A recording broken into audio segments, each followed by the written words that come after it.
Good evening and welcome to the third edition of the Happiness Conversations. Some familiar faces, some new people. If it's the second Saturday and it's 7 p.m., it is the Happiness Conversations at Odyssey. Thank you for joining us. I want to start by thanking Odyssey for sponsoring and supporting this initiative. They've been doing a lot of stuff with us in the last 5 years. For Vaani and me, they are helping us further our life's purpose of inspiring happiness. So thank you, Odyssey, for helping us along on this journey. Since there are a lot of new people, I will quickly also introduce Vaani and myself. Vaani is my soulmate, and I'm Avis, and we are the Happiness Walas. Our life's purpose, what we wake up to do every morning, is to inspire happiness. We are going through a very, very challenging phase ourselves in our life. We are dealing with a numbing bankruptcy, which for some reason refuses to go away, doesn't get solved. And so for the longest time, the last decade and over 11 years now, we've been dealing with worklessness and pennilessness. Yet this phase taught us something very, very beautiful. It taught us that life has to be faced. No matter what, we have to turn around and face life. We have to look it in the eye. And when we started doing that, we discovered that we could be non-worrying, non-frustrated, and non-suffering. We kind of learned that art over a period of time. Now just think about it. If you are indeed able to avoid worry, turn non-worry. If you are able to be non-frustrated when your efforts don't bear fruits, if you are able to endure the pain without suffering, then the state that you will find yourself is happiness. And that's what we discovered. That it was possible to be happy despite our challenges.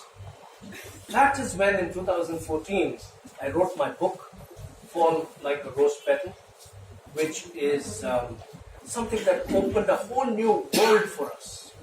This book is a collection of letters that I wrote to our two children, Ashirvad and Anchal.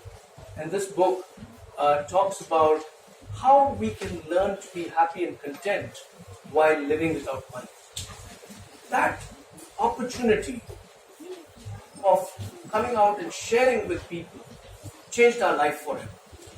We got more opportunities to address audiences, deliver talks. We started getting people contacting us who said they wanted perspectives on how to face challenges in life. It made life more meaningful for us. Then it kind of helped us revisit our entire business model. And we transformed it to a workplace happiness firm. We also found that there was great value in having conversations in public spaces like this one, which are non-commercial in nature, but which inspire happiness. And so suddenly a lot of meaning came into our life. And for the last 5 years, while our business still remains unstuck, we still don't have enough to cover our living expenses, we find a lot of beauty in the kind of work that we've been able to do in the public space. And this series, the Happiness Conversations, is one of those efforts from our side to tell audiences that if you care to pause and reflect on life, that whatever you're dealing with can be faced with. You know, a book came across, I came across a book last week, was it? It was a book called The Unwinding of the Miracle. This is a book by a lady called Julie Yip Williams. Julie was born in post-war Vietnam. She was born blind to poor parents. And her father took her to a herbalist so that euthanasia can be administered on her and she could be killed. Because the grandfather did not want a poor blind girl growing up in their family. Euthanasia what they thought was a solution. But the herbalist said he can't do it. He wouldn't do it.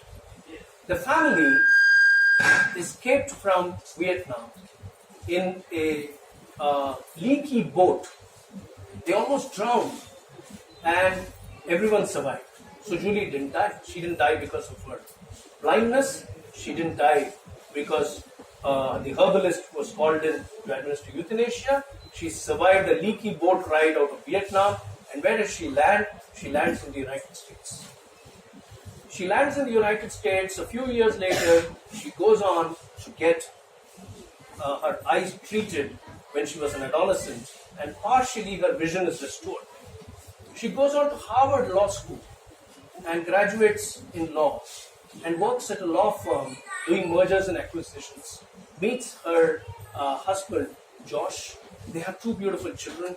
And then at the age of 37, in 2013, Julie has colon cancer. She's diagnosed with colon cancer. She passed away last year at the age of 42 in April 2018. 5 years battling with the disease. But in those 5 years, she wrote the book, The Unwinding of the Miracle. And she says that the central idea of the book is live when you are living. உயிர் உள்ளபோது வாழுங்க, சந்தோஷமா வாழுங்க. Her idea of happiness is graceful acceptance of what you can control and what you can't control. That's all there is to life. Some parts you can control and some parts you cannot control. And அதோட graceful acceptance தான் வாழ்க்கையோட beauty. How does this graceful acceptance come? Vaani and I have discovered it comes from non-worrying, non-frustration, and non-suffering. When you are in these 3 states, you can only be happy. And that's really what the Happiness Conversations is all about. It's about living life fully, despite your problems, with what is. எது இருக்கோ, எப்படி இருக்கோ, அதை வச்சுக்கிட்டு எப்படி வாழணும். That's what this series tries to explore.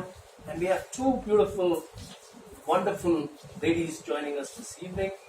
Uma Sathyanarayanan, the wonderful, renowned dancer, and the much celebrated, acclaimed writer, journalist, Shobha. The 2 of them are here, and we're very, very grateful to you for accepting our invitation and being here. This promises to be a fantastic evening because I'm drawing a lot of positive energy from a lot of you out there. So thank you so much for being here. I'll let Vaani now quickly introduce one of the guests and then I'll pick up from there. Yeah. Hi everyone. I want to introduce Uma Sathyanarayana. Uma, as you all know, is a renowned dancer. But I want to tell you how I know Uma because I think that's more meaningful. So Uma, of course, I've seen her perform and she's on stage, but I know her more as Uma Akka, thanks to my daughter Anchal, who is also learning from the same guru, Padma Shri Dr. Chitra Vikreshwaran. And so I was constantly fed stories of Uma Akka does this and Uma Akka is, so graceful and she dances so well. And so, of course, I had seen her perform, but, all the backstories of what was happening within the Chidambaram Academy of Performing Arts was given to me. And so, my adoration of Uma grew through Anchal. And, of course, Uma, you must all know, is an equally talented singer. I've heard her also sing with Mr. Vishweshwaran and learn from him also. And so I've been to her beautiful wedding at the Palm Grove Hotel, and I knew her husband Sathya very well. And I have to tell you this, that once when she was performing in Bharati Vidya Bhavan, I was standing on the last line, behind the last line, and Sathya incidentally was standing next to me. And he did tell me that he adores you because of who you are as a dancer. And I said, oh, she's amazing, isn't she? And he said, yes. Why do you think I love her so much? So that's how we know Uma and Sathya. That's the introduction that I would like to give about you. So, as perhaps many of you know who have received the invitation, Sathya passed away in a tragic accident in January 2012, and for Uma, her art, her dance came to her rescue. To her, her entire being is soaked in her dance. Would I be saying right in saying that? Yeah. And so she turned to her dance, and that process of offering herself to her art has helped her cope with this loss. And we are here to explore that journey this evening. So thank you so much. I know this is going to be difficult for you and for Uma's parents who are here. But it's from our lived experiences. If somebody out there who's dealing with a crisis can get inspired, that's really what we're trying to do here. Yeah. Shobha here is a very old friend of ours. We know her for almost like 20 plus years, right? But she has many distinctions. She is 38 years now, from 1981 to now as a writer, journalist, right? And yeah, okay, 3 decades, three decades. So she's been a writer and a journalist. She was among the first people in India to embrace the internet because she joined Rediff.com in 1995, and it's 24 years now that she's been writing for that portal. It was among India's first internet portals, news, not just news, but internet portals. It was among the first. Ajit Balakrishnan set it up. What a visionary. And Uma was part of that founding team and continues, Shobha is part of that founding team and continues to be part of that. She's written 7 books, and 2 of her books are here with me, which are my favorite, which is the Dreamchasers series. Saraswati somewhere sitting here, you have to give me a hug at the end of this for promoting Vithasta's books. Okay, so Vithasta is the publisher, and these are 2 wonderful books, which to me, I also come from a writing background, from a journalism background, so I can tell you that these are very well researched books. These talk about entrepreneurs, South Indian entrepreneurs who are both men and women, and their startup journeys and what they have created over the last 25 years. That's really what she has researched, and both these books of art came up after she lost her dear husband and a dear friend, Soman. On August 15, 2013, Uma and Soman received Shobha, why am I saying Shobha and Soman received the news that Soman was diagnosed with 4th stage cancer, metastasis had set in, and time was limited. It must have been very difficult coping with that sudden news coming to you, and then dealing with the next few months, which were actually counting down to a deadline, which ended in February 2014 when Soman passed away. It was difficult for Uma, for Shobha, and she dealt with it with immersing herself in what she loved doing, which is writing. So, thank you, Shobha, for joining us, and Uma for joining us. We are going to explore how really that journey has been, and how art helps us in life in coping with a crisis, how we can discover ourselves, and how we can evolve as human beings through our own catharsis. That's really what we are set out to explore this evening. Right? Are we all set? Yeah? So you can pick up the mics and turn them on. I'm sorry, for some reason I think my concentration lapses, so I kept referring to Uma instead of Shobha. But I'm grounded, so I think we'll do fine for the rest of the evening. So let me start possibly by asking the first question, which address this both of you so you can take turns talking about it.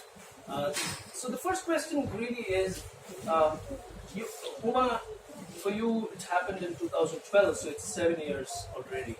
And for you it happened in 2014, but 5.5 years if you take it from the time of the diagnosis. So how has your outlook to life changed in these years? Which is, what do you think life is now when you look back, when you reflect?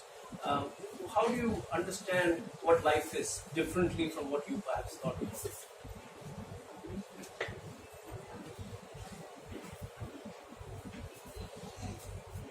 I think I always had this idea of a perfect life. We all have different ideas of this is how a life should be. This is what is called a perfect life. But what I realized over the years is that life is what we make. Perfection is a process.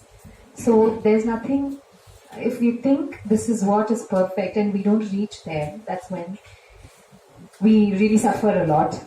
So the best thing for us is to believe that this is perfect. And that's what I realized, that happiness, or say life being perfect, is a very relative term. And what we are today is part of a very big plan. So this is perfect. This moment is perfect. That's what you've learned. Wonderful. Thank you. Such a deep, insightful perspective.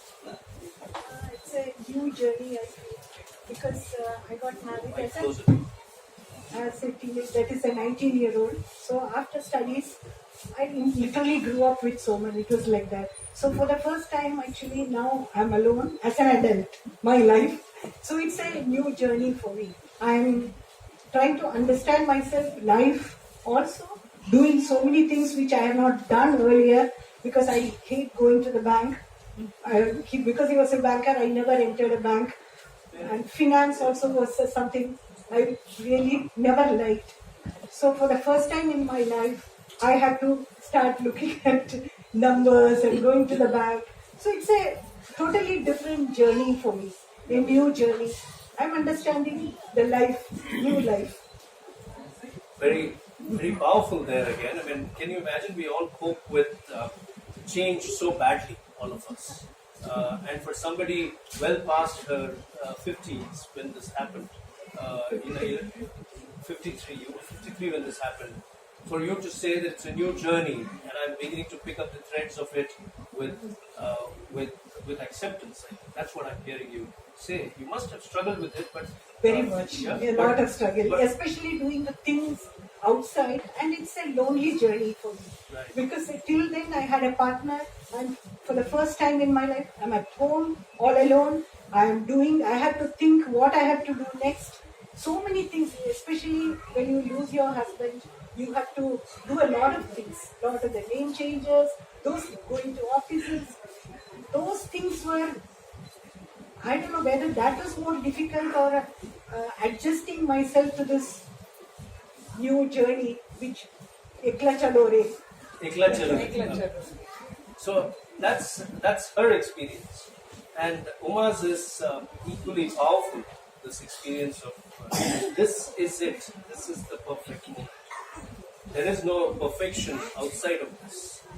In fact, the Buddha says very beautifully. He says, when you realize how perfect your life is, you will look up at the sky and laugh. But I have experienced those moments when I've strived for perfection all my life. And one day I was sitting in my, so our business went bankrupt. We had to close down our office, and we had to move all the material in the office to a place which I would never have hired in my life if I had not been bankrupt. So it was a very dingy, dark place, and I had to take everything related to our life, our work, packed in cartons with Vaani and go and leave it in that, what we called a godown. It was an apartment. It was a very rundown apartment. And then we had to vacate that apartment also, because we didn't have money to pay the rent for that. So we said, let's destroy everything that we created. And everything was, over a period of 2 weeks, everything was destroyed, shredded. 670 kilos of waste was given away. But there were two beautiful, precious pieces of our legacy that was still left. One was the vision statement of our company, and the other was the purpose statement of our company. Both were laminated on boards, and I didn't have the heart. She didn't have the heart to discard them. So we said, can we take it home and put it up? And we said, no, we don't know how long we're going to be in that apartment. So I sat down and I shredded, because I didn't feel like throwing it on the street like that. The kabaddi wala was not willing to take it. So we sat and I shredded, with Vaani's help, the vision statement, what we would be, and the purpose, why we were doing what we were doing. And it was so painful. But then, when it was done, it was a tremendous relief. It's over. So I came out onto the street, looked up at the sky, and I smiled. How perfect it was. And today I realized that if we had been carrying that baggage, I wouldn't be sitting in front of you and talking to you. So it's beautiful, these outlooks. So this is what we learn from life. And Mary Oliver, the famous poet, the American poet, has said that to live in this world, you need to be able to do 3 things. Love what is mortal. Love what is mortal. Hold it against your bones as if your life depends on it. And when the time comes, let it go. Let it go. So beautiful. And you both could not have shared these perspectives with us if you had not learned that art of letting it go. Letting it go. So thank you. That's a wonderful start for the conversation. You want to say something? I just want to add, I'm reminded of what my mother used to say. She would say it in Tamil though.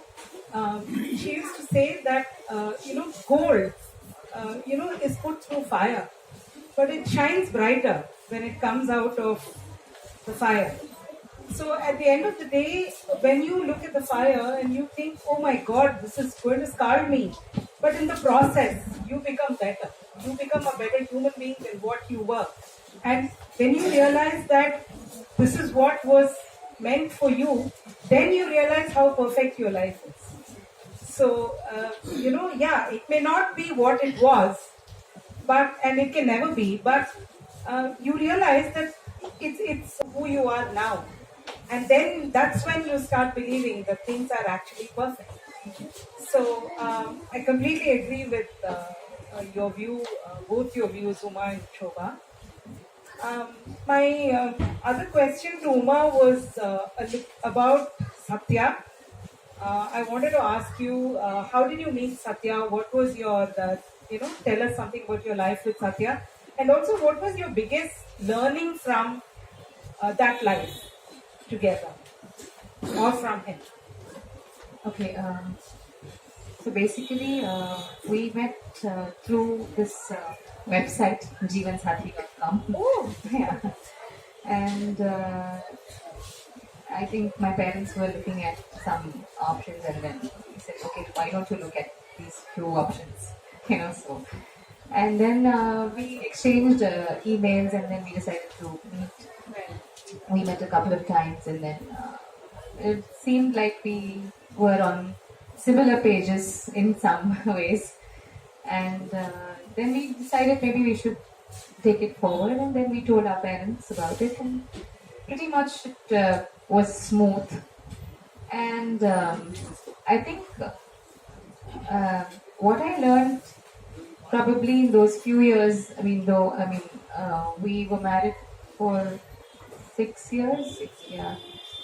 So what I learned from him is something which not everybody would want to learn from a marriage because the marriage is all about attachment. But I learned how to be detached because I learned detached attachment because that's how he was. Yeah. So, but there was a lot of affection, but I was very surprised because for me, I was not like that. We all have this idea of a perfect, this is how it should be, and he absolutely fit in all those areas, but with a sense of detached attachment and a very, very firm belief in karma. I remember a few conversations when he told me about some insurance or something he had taken up, and he said he had added on an accidental rider and stuff. So I used to say, why do you want to do all these things? It's like, you never know about karma, you never know. So those were a little, pointers that I thought about later. When I thought back, probably these were little indications for me to learn how to be detached.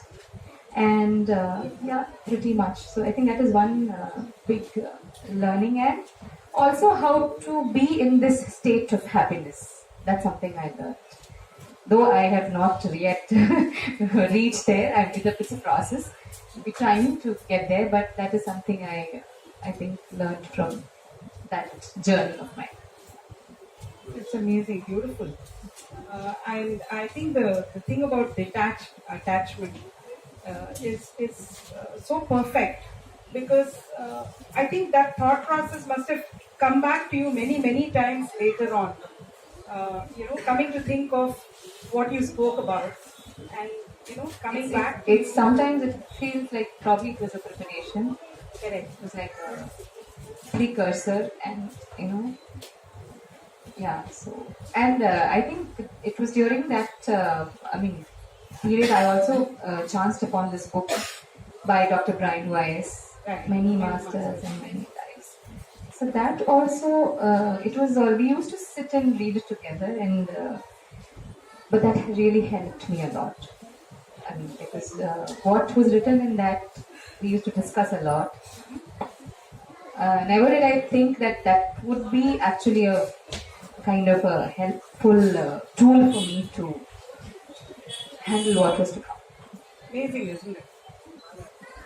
Shobha, you married for 34 years, right? You told me you were 19 years old when you got married. Oh my God! So you literally you literally grew up with Soman, and so what was your experience like living with Soman?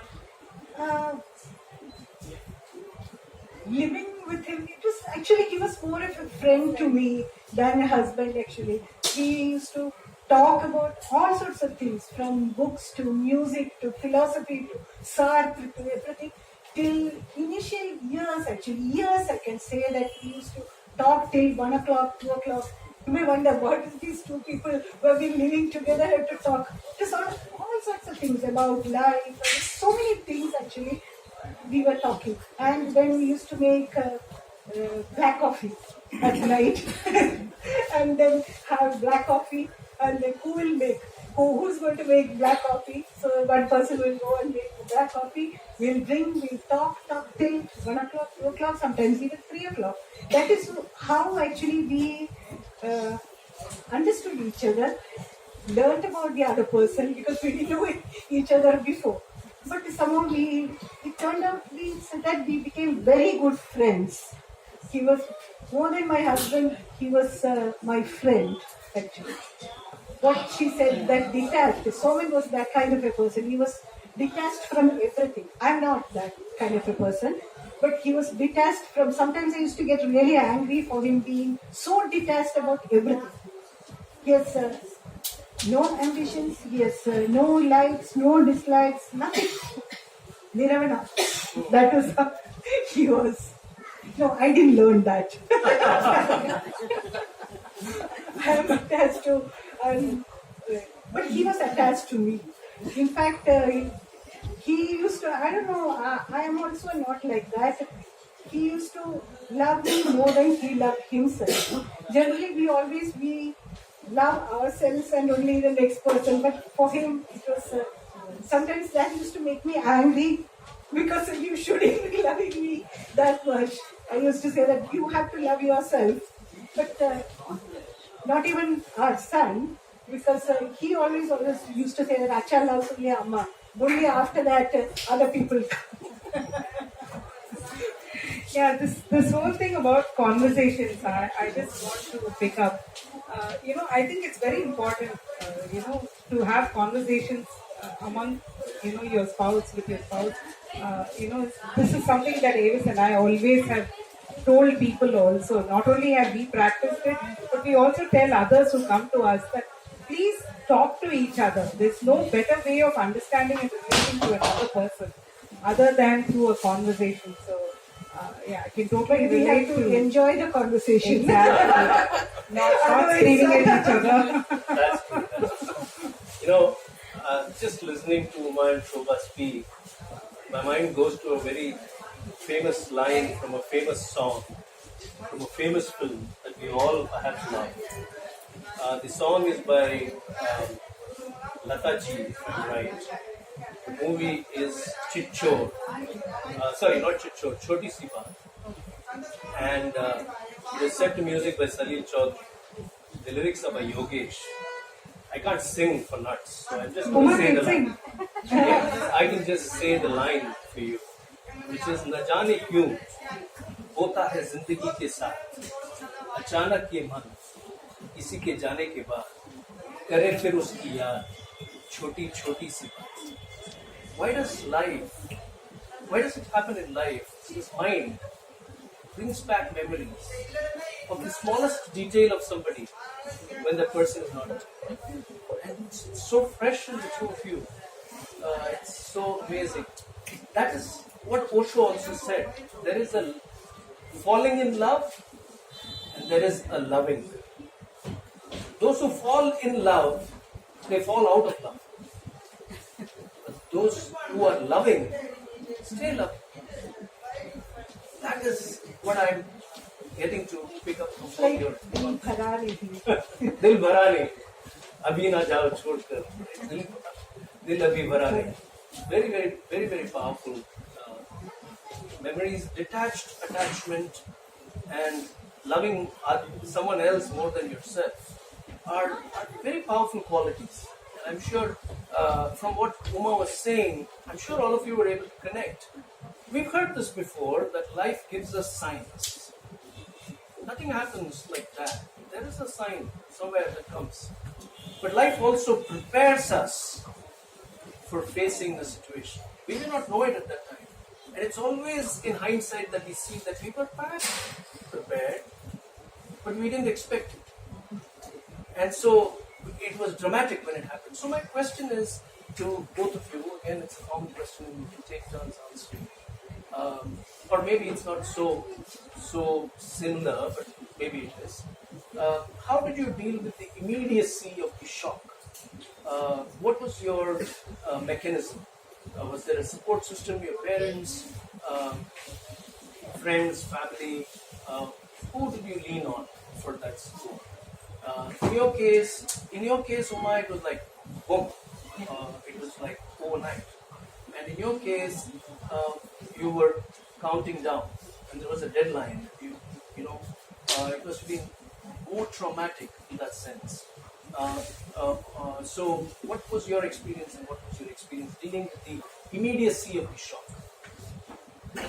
When he was diagnosed, the doctor said we were actually one of Soman's friend also was there. From that very first time, he was the person who took us to the doctor, and the last time when we were going to Trivandrum, and that also this friend Raj was the person who took us to that. So from that moment, when the last moment, he was with us. So that day we three were standing, and the doctor who did the endoscopy, he said, it's bad news, stage 4 metastasis. We just held our hands, and someone immediately asked, how much time do I have? 6 months? Okay. we just came back home, and I don't think we talked in the car. We came back home. He came and he wrote a blog. He was writing blog regularly. He wrote a blog about going to the doctor, everything, and then said everybody knows that there is one day we are going to die. And when you realize that your time is there, that the horizon is so close to you, so then suddenly you think that, okay, you want to do so many things. And what he wanted, we used to travel a lot. He was an avid traveler. He loved traveling, both of us. And he said, these are the places actually I would like Machu Picchu, this Kurinji flowers once in 12 years. Those things actually, there are certain things which I would have loved to do, but I don't have the time now. And I won't be able to do it. So he wrote that, and usually he sends all his friends who read the blog, they thought he was writing a story. Because it was that sudden, everything happened that sudden, that, and after that at home, I don't know, for a few days we were numb, or we just took it, because the very next day they said that you have to start because he had swelling on his face and neck and breathlessness was there. They said that you have to have chemo for that is to have better quality life. Otherwise, first he said that I don't want to extend my life with chemotherapy. I'll live till the time, till death comes. I'll do. But he said that because you have these problems, we have to do chemo. So that is till chemo also. He was fine. He was joking and we took pictures. And then my family, that is my sister, my brother, or the house was house full. We were all joking, laughing, as if a person with stage 4 cancer was there at home, diagnosed, and he was also there. Initially, it was like that. But as time goes, it changes. And it was after some time, then we started talking about death. So many times, I always used to ask him, are you scared of death? He said, why should I be scared? But I said, generally, I don't know, sometimes I get the feeling that death is like a nightmare that you have, from which you cannot come out. Maybe death is like, he said, no, death is, no, why should I be scared of death? Death means it stops, that's all. Yes, because he was a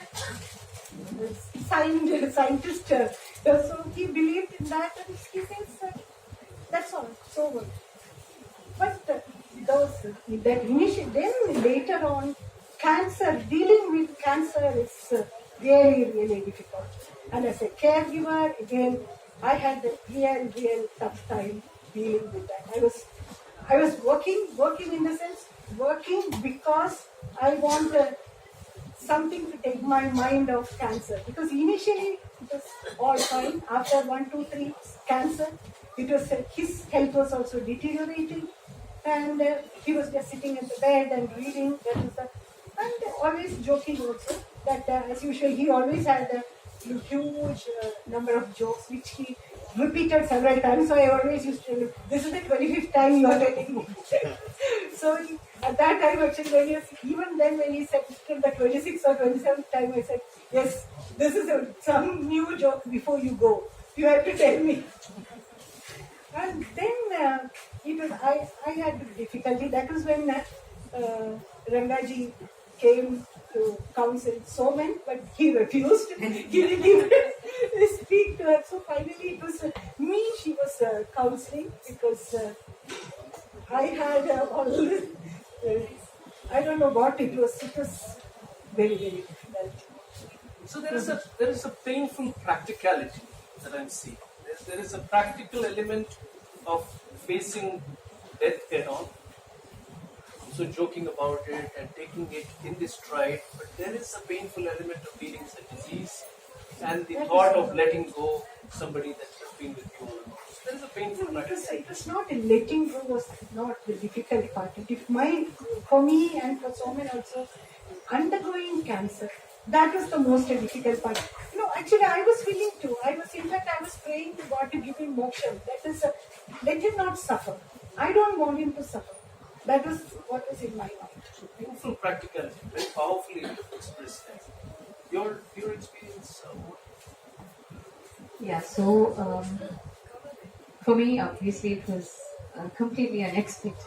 Yes, because you just he was going. He was an avid wildlife guy. He was in love with wildlife and Himalayas and yoga and all of that. Amidst all his banking work, he would somehow find time. That is one thing I think both of us had in common because we were passionate about something. So we would kind of, tell each other what we like to do, and so that was the passion drove us, in different directions. But we knew what the other person wanted and what the other person was passionate about. So, following that passion, he was traveling to a wildlife sanctuary, and generally, I would not advise them to take the night travel. But he was a safe driver basically. So he said, don't worry, we'll manage, he and his friend. So then they drove all night very safely, and then the next morning I get this news. Somebody comes home and says that we need your ration card. So that was like surprising. Why would somebody come and ask for a ration card? Then and because I was trying his number just to check whether he's reached or not, and he hadn't responded. So it was a little alarming. But then I was like, okay, maybe that happens, when you in the middle of something reaching, and then this man comes and then he's all jittery and he's asking for the ration card, and then we had a doubt, why is this happening? Then by the time I think it was over, because around 7:30 in the morning the crash had happened. So basically, I very surprisingly that morning I got up with a dream where he was bidding me goodbye. So that's again, there is some connection. And I was, okay, what? It's a very stupid dream. I mean, why would I dream something like that? And then at 10:30, this man comes and then says this. And then slowly the news was, everybody else knew about it except me and my mother-in-law. We went to then I was told that he's very serious, but we don't know. That's all. So by that time, I knew from people around, I could figure out that there was something wrong. Because the moment there was a call, they would just walk away from me and receive the call and come back. So when I was watching all that, I had a slight suspicion. So I started preparing myself. I said, okay, this might not be a very good news. So if that is the case, what is my next step?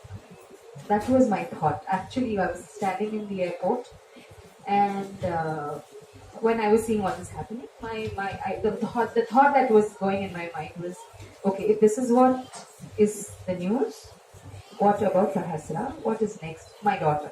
What is my next step going to be if this is going to be the news? But still, we went inside, and then finally when the news was broken, there is a moment of disbelief and shock. But I knew that, I don't know whether I knew, but I believed that I couldn't have broken down very much, because a whole lot of people around me, I think, were more affected. I'm not saying I was less affected, but I knew that I had a child looking up at me, and I couldn't have let myself break down so much. So I gathered myself up. I did go to Madurai. I did something that none of us would generally imagine, to get your dear one's body from a mortuary. We picked it up and then drove all the way back to Chennai. So yes, it was a quite a shocking thing, but I was numb for a very, very long time. And I was having that brave face, and I didn't want anybody to sympathize with me. So, but healing is a process. It doesn't happen. We'll come to that healing exactly. part. We'll come to that healing part. But thank you for being so honest, both of you, and so uh, you know, so willing to share this with us. What I'm picking up between both responses is the magical word that we all think we don't have. It's not just a word, it's a quality. We all have it. And that is called resilience. The painful practicality, dealing with it. The numbness that she talks about. But at the same time, the mind is racing forward. What next? What are we going to do? There is a practicality that comes in. That's what resilience is all about. Now we are all endowed with resilience. நம்மளால தாங்க முடியும். தாங்க முடியாதுன்னு நினைச்சிட்டு இருக்கோம். நம்ம எப்படின்னா அந்த கோவில் யானை மாதிரி. We are like the temple elephant. You see, an elephant in the wilderness has the enormous capability to lift weight beyond its own, appearance. 7,000, 8,000 kilos எல்லாம் லேஸ்ல தூக்கிடும் யானை. பட் அதே யானையை நீங்க கோவில்ல கொண்டு வந்து கட்டினீங்கன்னா, you tie that same wild elephant in the temple and train the elephant from childhood. Okay, what happens is a small stump around which the chain is tied, Yana cannot pull it off, or thinks it cannot pull it off.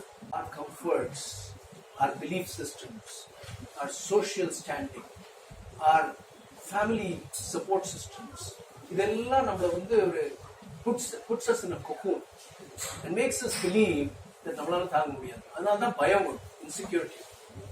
But if you observe any crisis, you will realize that the larger reason why the crisis has arrived in your life is for you to discover who you are and what you're capable of. That's resilience. That is why we specifically asked this question, because we knew somewhere deep within us that both of you have that quality. We don't set up our questions by the way. We wanted to be very spontaneous. So we did ask that because we wanted this learning to be taken. And we are resilient creatures. We've been endowed with that quality, and it will be deployed when you are ready to deploy. From somewhere you get the strength. It comes.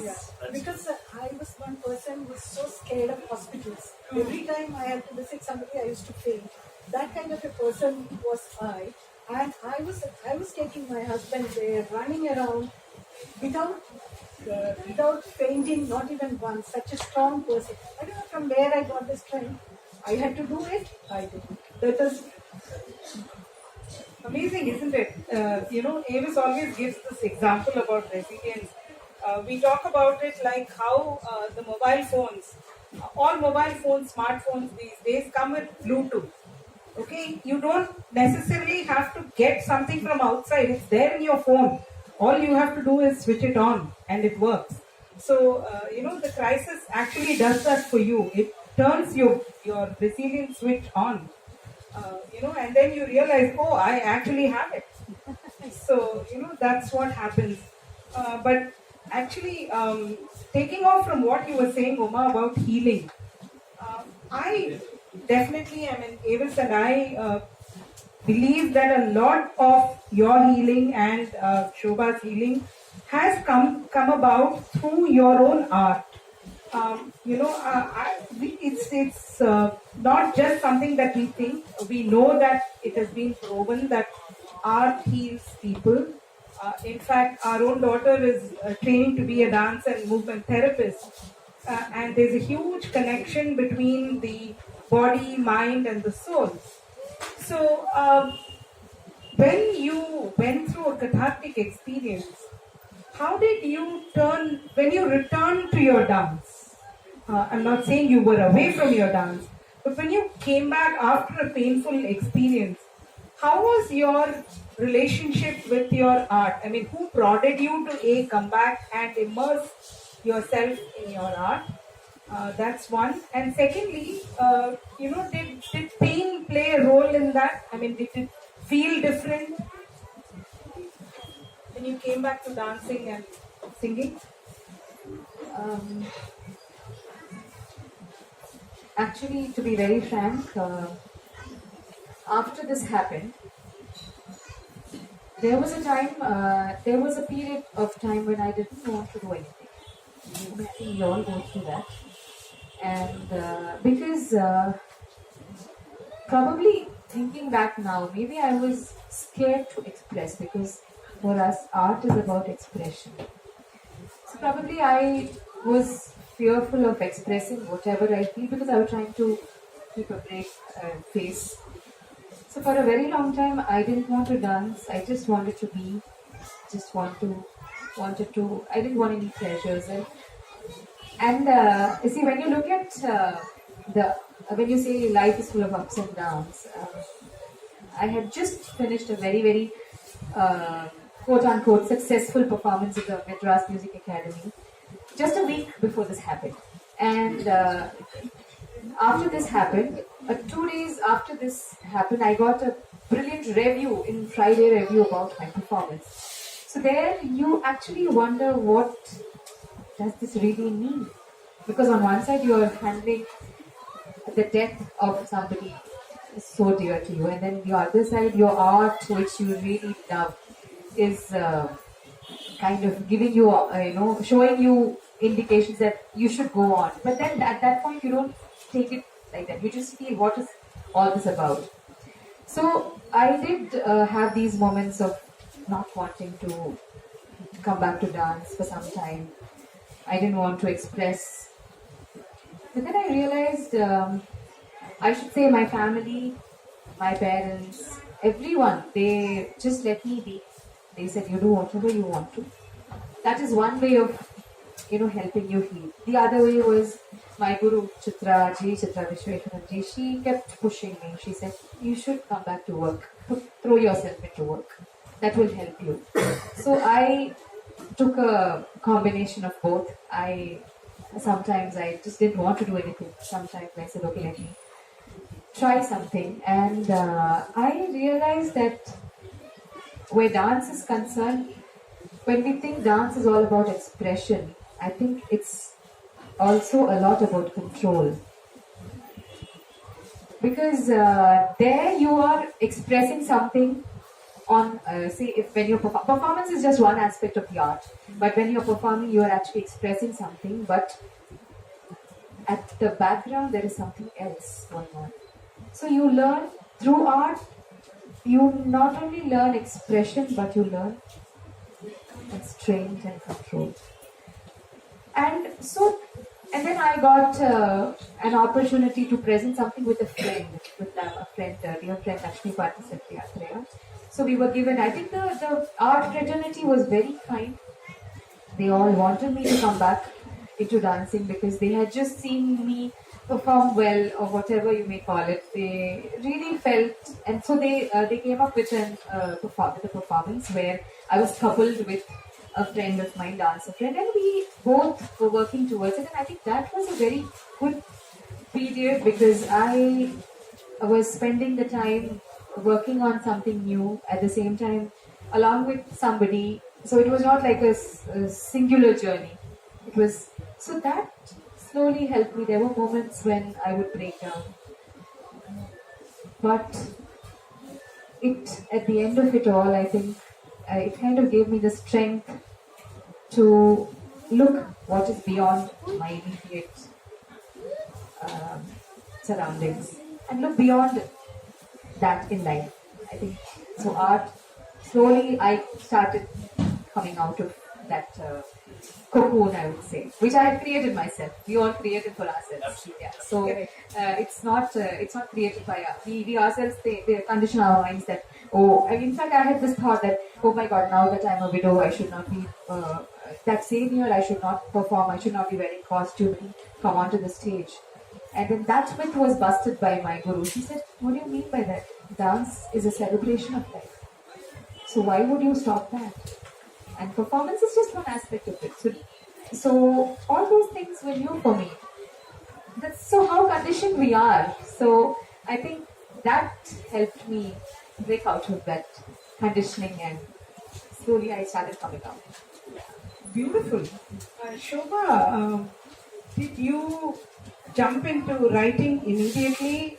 Because I know your two big works were has come out very recently and much after, Soman passed on. But did you jump into writing immediately, or how was your experience? The first year, 2014, February to 2015, it was very, very tough for me. Tough. Yeah. Actually, it was tougher than those 5 months I spent battling with my husband's cancer. It was there. Though actually I started working on the 13th day we had that Bali, and 15th day or something, I was palliative care, Dr. Rajagopal. I told doctor that I'm going to interview you about palliative care and cancer. And then he said, you come with me, we'll go and see the doctors, with patients, because they do a lot of palliative work in the interiors of Trivandrum. So he said, it is going to be very tough for you now. I said, okay, I'm coming. It was extremely tough meeting cancer patients, listening to their stories, everything. I came back. When I started writing, I was literally crying. Actually, I couldn't continue writing. But that was, then I was writing. That is, my work was going on. But that was not how that first year went. I was extremely restless. And in Trivandrum, I didn't want to come back to my home, because I was so scared of coming back here. So there at Trivandrum, in the evenings, I used to walk and walk 1 or 2 hours. Just aimlessly I was walking. And then by late, I come back home where my mother is. I was staying with my mother. Then finally, after 2 months, I got the courage. I said, I'm coming back to my home. And that again was so difficult. I could see Soman every day. It was morning, I get up, he was not there. Then I get into the living room, I see him sitting there as usual, with his feet up, reading the newspaper. And then my coffee on the platform. Everything was so difficult. Then I ran back to Trivandrum.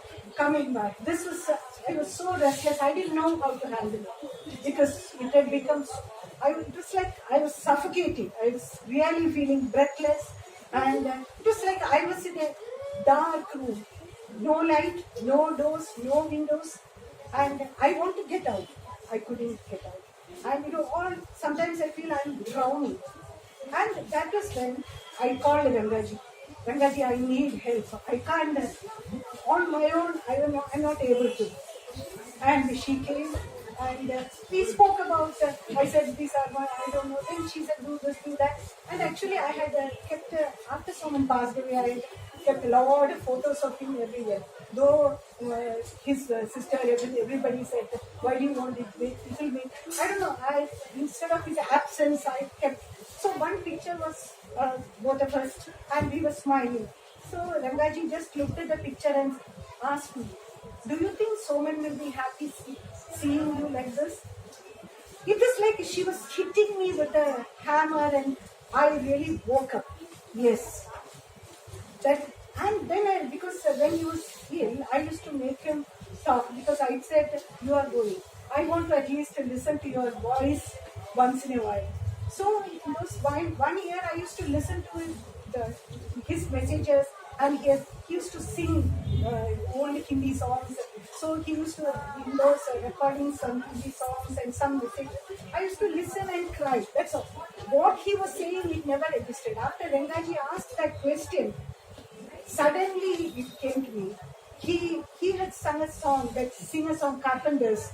So in that he said, after I am gone, he said, sing of good things, not bad. Sing of happy, not sad. Sing for me and you. And then he said, try to be happy as we were when we were together. Never be unhappy. I listened to those, but it never registered me. After only when she asked me that question, yes, he wanted me to be happy. And here I am so restless and all the time crying. Whenever I think of him, it was tears just when I do yoga. While doing yoga, I was crying. I don't know, it was terrible. But she helped me. She opened the door for me, and after that it was like, okay. And everybody used to tell me, I used to laugh loudly. I was not laughing loudly. And then there is sadness even when you're in your eyes when you smile. I didn't know that. People tell me, but after that, I changed. I knew that, yes, I can be. It was not intentionally I was unhappy. But Yeah, it's circumstantial. but circumstances, I used to watch this in movies. Like for example, in this movie Chandani, after being rejected or told off by her lover because he, became a quadriplegic, Sridevi is shown, like jumping into a dance, into a fiery dance with just an instrumental number. So I would look at that and I was wondering, what are they showing? I mean, why would somebody actually jump into an art like that? I mean, given that she's a dancer and all that, but it's strange. That was my reaction when I first saw that. But listening to both of you talk, I'm feeling that it's actually true. That's what I mean. It's like you said. It's an expression. It's not just an expression. You said it's also about the control that it gives you. Which is so beautiful. And in both their lives, if you notice, in Shobha's life, it is Ranga who's here with us. Yeah. And in her life, it's Chitraka. There were many people. I would say initially somebody, the person who prodded me to get back into art was Chitraji. But I believe that I think not much importance is given to mental health actually, because we don't need. Sometimes we don't need people to sit and talk to. Somebody who just listen to you for hours. Because you wouldn't maybe want to do that with everybody and anybody, because you might think everybody's handling the grief in their own way. So at that point, I think one of my very dear friends who's here today, Shashwati Prabhu, she's a counselor herself. She also helped me a lot because she, they have a knack of just making you come out with your darkest of your sides. So I think that also helped me. I think it was a combination of my art, and this is also important. I mean, I think we all should accept here that all of us are not, gods here. We all go through the lowest of lows, and if we need help, we should take that. So there are people who come in your life and who help you cope with it. Absolutely. In why I referred to Chitraka was her definition that dance is a celebration of life. Absolutely. And it's not about a traditional practice as viewed by society. Should a woman dance when her spouse is no more? Should a woman wear makeup when her spouse is no more? And all this rubbish. Absolutely. And I think that was very important. Absolutely. And in your case, Rangaji's, and in a way, Soman's own foresight, that you will need the Carpenter's song at some point to hold your finger and walk you through that doorway, that chasm, if I can call it, make it cross a chasm and come on this side to learning to live fully with what is. I think that's very powerful what they just shared, just so that we understand it. Somebody asked me, I think Ravi is here, Ravi asked me last time, so Avis, we talk about happiness, but how can you deal with happiness when you are sad? Now, what I have learned is that happiness and sadness are not opposite states. Our natural state is happiness. And sadness interferes. So how does sadness interfere? When do you feel sad? When you don't get what you want, or when you get what you don't want. These are the only two states in which you will feel sad. So what is our instinctive reaction to this? Nobody likes to be sad. Please understand. Nobody likes to be sad. We all want to be here. Right? But we end up being sad because we are trying to resist that situation which has crept into our lives. So, first step is stop the resistance. Accept it. When you accept it, then you hold your sadness. Literally, you pick it up and you hold it. When you hold it, velikkunda. எத்தனை நேரம் தான் உங்களால ஒரு class தண்ணியை பிடிச்சிட்டு இருக்க முடியும்?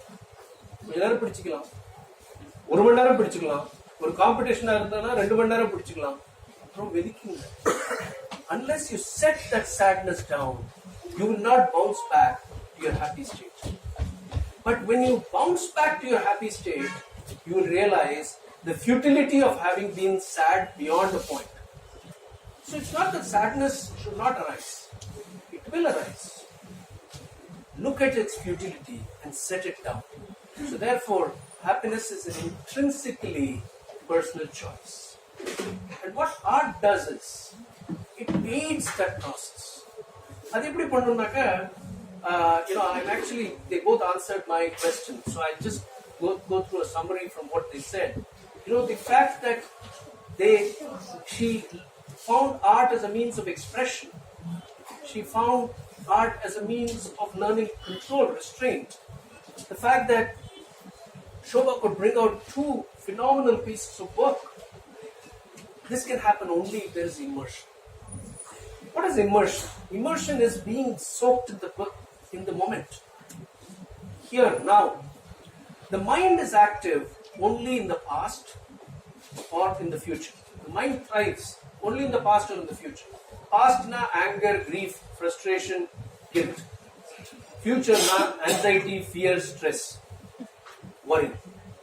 This is mind. Present la actually there is no mind. Seriously. You're listening to me, if you engage with me, you're fine. If you let your mind drift, a worry will catch up, or an insecurity will come. So, what art does is, it creates immersion. It puts you in that space. அந்த இடத்துல நீங்க வேதனையோட express பண்ணும்போது art is born. And that depth of that art is powerful. जिसको दर्द हुआ है, उसका art और powerful. யாருக்கு வேதனை இருக்கோ அவங்களுடைய expression. And so art need not be writing and dancing alone. Cooking is an art. Having a conversation is an art. Writing is an art. Photography is an art. Gardening is an art. Choosing not to do anything is an art. So please don't get this thing wrong that only these 2 people can be artists. You are also an artist. So in that space, when that depth comes through pain, then the art is very original. It's very, very beautiful. இதுக்கு simple example நான் சொல்றேன். நிறைய பேர் ஸ்ரீராம ஜெயம் ஸ்ரீராம ஜெயம் ஸ்ரீராம ஜெயம் Sairam Sairam Sairam note புக்ல எழுதுவாங்க. உள்ளெல்லாம் வரி, துடிப்பு, வேதனை, பெயின், ஃபியர் எல்லாம் இருக்கும். ஓகே, நிறைய சஃபரிங் இருக்கும். ஸ்ரீராம ஜெயம் ஸ்ரீராம ஜெயம் ஸ்ரீராம ஜெயம். ஆனா அதே ஆள் ஒரே ஒரு வினாடி எனக்கு என்ன செய்யணும்னு தெரியல, டோட்டலா சரண்டர் பண்றாங்க பாருங்க. That is immersion. That is an art. And that will come only through intense pain. So pain aids and abets great art. This is what we have learned. I hope it's been your experience as well. That your pain has driven you to where you are today. Yes, I'd like to pass the. My other question was answered, so something was coming to my mind which was making me smile, which was this movie called Chini Kam. There's a little girl there who is atrociously named Sexy. And Amitabh Bachchan is constantly talking to her, and she's also unfortunately dying from cancer, that character. And she knows that she's going to die, so she's constantly, getting the adults around her to give her whatever she wants. So she asks him, saying, "Are you happy, sad, or are you sad, sad?" So initially I thought it was atrocious. How can a child of that age, obviously it's a written line, but it's so cute coming from a little child. What Avis just explained, there's no point in just being sad about it. There's no harm in being sad, but then your intrinsic state is happiness. So there's no point in being sad, but maybe we can be happy, sad. So it's just a trivial thing, but Since we're short of time, go to your beautiful question that you have. She has a wonderful question. I have a question on your idea of happiness, which is, what is your idea of happiness now? I mean, was it different earlier, and is it different now? And then, no, there is no difference at all. For me, happiness is what you are feeling inside. It is then suddenly you feel that peace of mind. It is not exactly you are laughing loud or smiling. It is a state of mind, and then you are so peaceful when you are happy. That is happiness to me. That's been constant for Yeah, you, earlier- except for that phase when you went through that exactly. turbulence. Yeah. Hey, but even now, actually, in between, especially while writing the book, definitely it was. I missed him terribly because he was my first reader, first editor, everything. So my first book in English was published in 2012, and which was released in Delhi by Sashi Prabhu. So there he was running around all my friends. He said, my God, he was so proud of you to have you. You are so lucky to have such a husband. We have never seen a husband running around like this. And I could write again the books because the book publisher and the editor there, they started asking me, now Shobha, you can think of writing another book. It was they who said, now you should start. But I never thought that. I thought I would not be able to write another book without my first reader and editor. How will I write a book without him saying that, no, this is not the way it should be, this is how it should be, all the comments. Without that, how will I write a book? But in those 5 years, I wrote 3 books. And when I'm writing and finally when the book is ready, I miss it terribly. And especially the launches, very, very, very badly I missed him at that time. So your idea of happiness, as you said, is the ability to be peaceful within yourself. Yes. Interesting. No, it is not that I have not accepted it. Earlier it said when he stage 4 cancer, I knew even otherwise also everybody will die one day. It is not death or Soman healing me. It was not that. Actually, I never asked why me, because it was when you're happy or when you get good things, we never ask why me. So it was never, no why me at all. But it was not that I was not able to accept also. It was not that. It was accepting the situation where you ekla chalore. That was Learning to walk. Learning to walk. Yeah. Learning to walk. What is your idea of happiness? I think the idea of happiness hasn't changed really. As she rightly said, I think the art of acceptance has aided in reaching that state of happiness, because acceptance is what acceptance of everything, not just good, not just the bad, but the good also. I think the good, obviously we will be happy, but then the bad things, okay, this is how it is, okay, fine. I mean, that I think acceptance and being, as you said rightly, being in the moment, today, this is what it is. I think that state of happiness, though very difficult because we are all humans, we have these ups and downs, but I think the idea has remained the same, and I think I pretty much follow that. And something that I learned is I have gained a lot of happiness doing what I love to do. And that doesn't mean that people who are around us are any less important. But when you put yourself, like you said, I think it's all about immersion. That's a very beautiful word. The art of immersion. So I have realized that when you immerse yourself in something you love to do, the state of happiness automatically.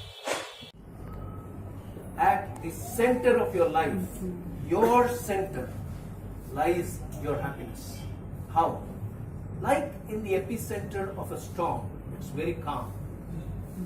Within you, you are actually experiencing stillness and silence. That is your personal oasis of happiness. Despite all the problems, if you anchor and find your center, her words, find that place which is peaceful within. Her words, she loved immersion, which is the art, the writing, which makes you peaceful. When you immerse yourself and find yourself anchoring in that center, you will be unmoved. It is from that unmoved state, from that stillness, from that silence, that art flows and happiness comes. So despite all your problems, you can be happy if you find your center. Normally it's found through a meditative practice, but artists find it through dance, through music, through writing, through gardening, through cooking, through many, many, many, many ways. Sachin Tendulkar, famous example, lost his dad in the middle of the World Cup, flew to India, finished the rides, went back. His whole family said, "How are you going to do this?" The whole team said, "You don't need to do this." And he said, "I have to do it." And he went back and he scored a century, if I remember right. And he dedicated it to his dad. That's immersion. And that's finding that center. So there's a big learning there. So your happiness comes through your personal choice by finding your center. It's been a beautiful conversation. I always feel that 90 minutes is too short, but kya kare? Humne aisa framework rakha hai, so it is like that. Now I'll open it exactly for the time that I will allow for the questions before we do a summary. So anybody with questions, please ask a sharp question. If you have an observation, you can keep it for offline after we finish. We are, according to this clock, about 11 minutes away, and I think we can have 6 minutes of questions. Yes, the first question for any of them or for us.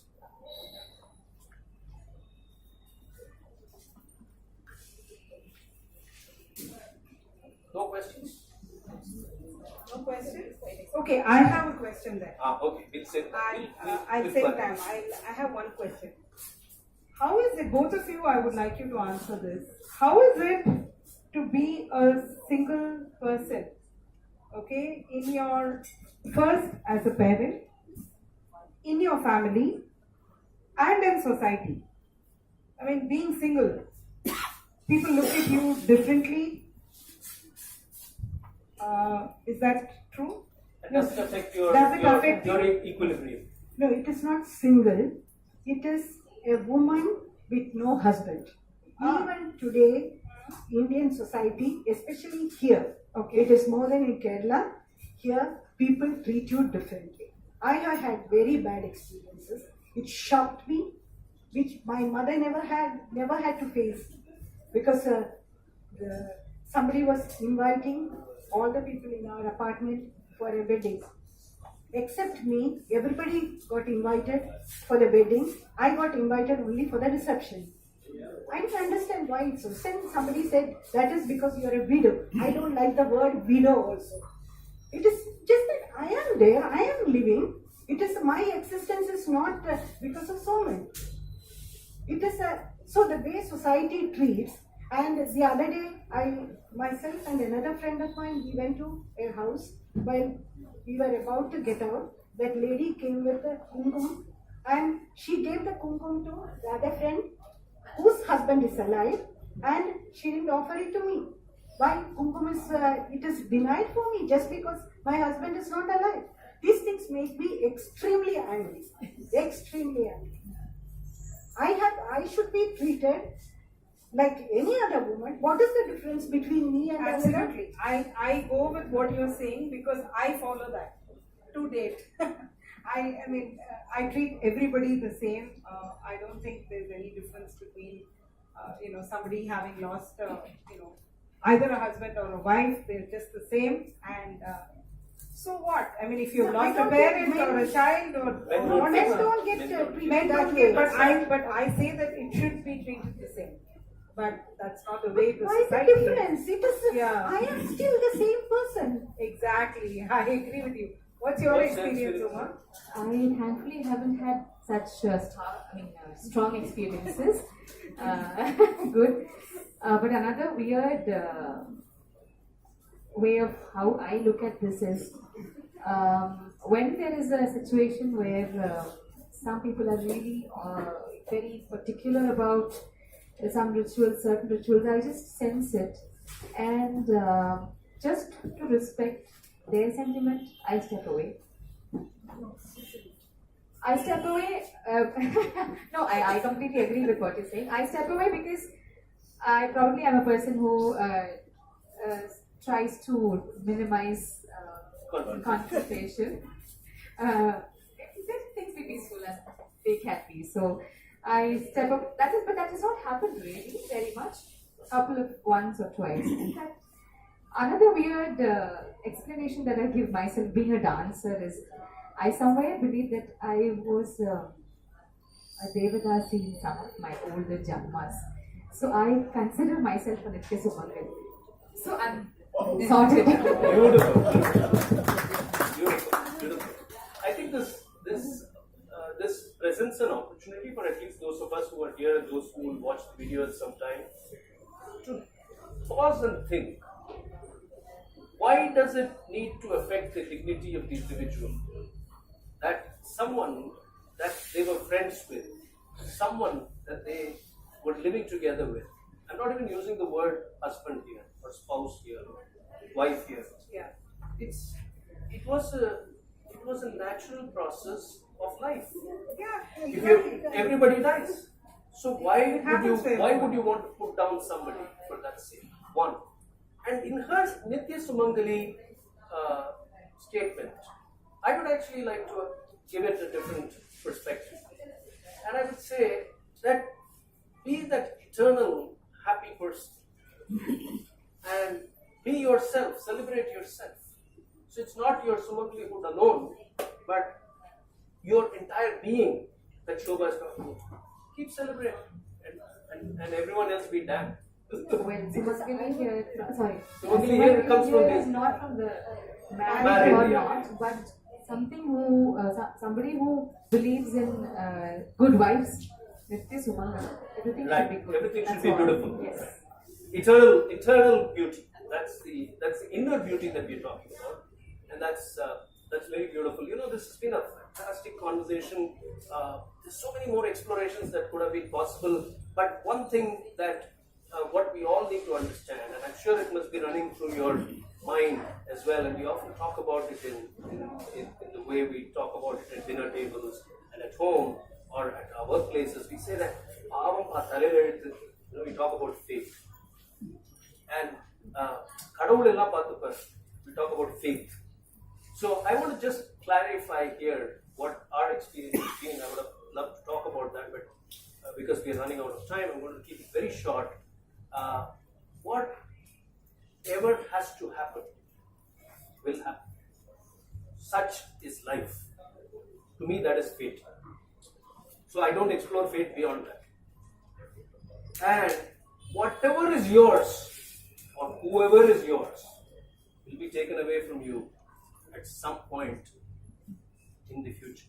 We are not immortals. Right? It will be gone. And therefore, you have to trust the process of life. That's the other dimension of suchness of life. Okay? So, what will happen, and whoever and whatever is yours will be taken away. Between these two dimensions of the suchness of life, fate and faith. So I have stopped personally looking at this as a conundrum of fate and faith. So there is no God in a person, in an external person.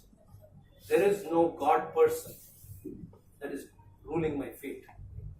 In either case, the joy is in trusting the process of life, living fully with what is. I would have loved for more conversation with the two of you, but it's beautiful that you spent so much time with us. Thank with you me, so much, with Soman, so me much. and Vaani. I just want to end with something which I heard this morning. Everything comes at the right time, so I heard this morning. And this is a beautiful verse by Javed Akhtar, which is from this beautiful 2011 film called Zindagi Na Milegi Dobara. In a way, if you hear the stories, again, if you go back and watch the YouTube video when it is up, you will find that they were both, like many of us are, engulfed by their dark silences. Within them, they were engulfed by it. And today, their art has helped their hearts sing. So, how did this happen? And Javed Akhtar invites us, he pleads with us in a beautiful verse, of which a part I'm pretty sure I remember it, but if I don't, I pulled down and took a screenshot of the lyrics as well. But it's beautiful, so let me try saying it the way I remember it. ये जो गहरे सन्नाटे हैं, वक्त ने सबको ही बांटे हैं, थोड़ा गम है सबका किस्सा, थोड़ी धूप है सबका हिस्सा. And then what was I telling you in the afternoon? थोड़ी धूप है सबका हिस्सा. आंख तेरी बेकार ही नम है. हर पल एक नया मौसम है. ऐसे पल तू क्यों खोता है? दिल आखिर तू क्यों रोता है? This is his line, where he says that the dark silences that engulf us are distributed by time to all of us. Everyone gets their share of pain.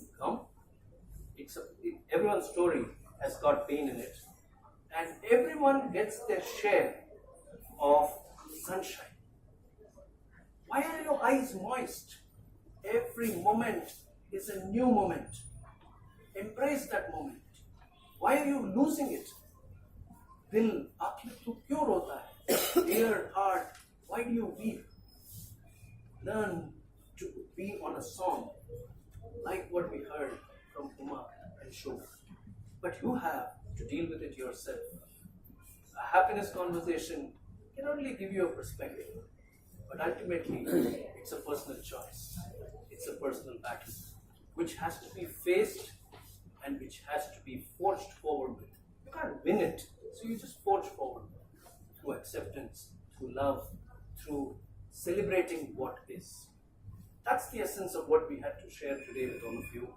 I'd like to make an announcement before I close this evening that we have two important events coming up.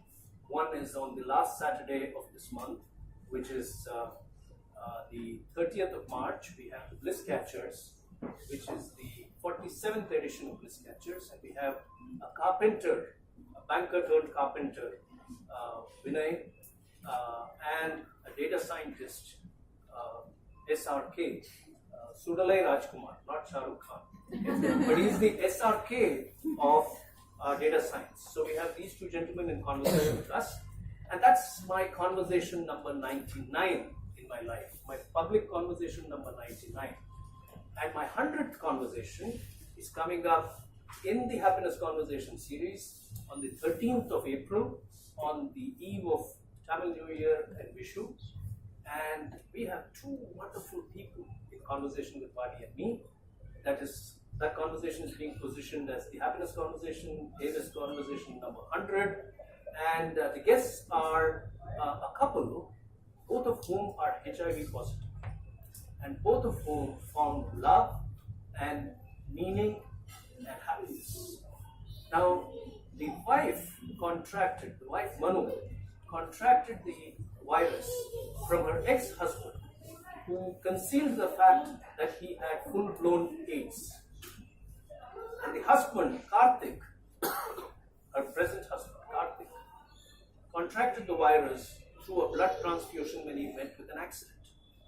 Both of them could have spent the rest of their life complaining about the lack of fair play and injustice, but both of them found each other, found love, and found happiness. That's their story coming up on 13th April here in the AVIS 100 edition of the Happiness Conversation. Thank you so much. Please join us. Thank you, Uma. It's all happening at Odyssey. As always. Thank you.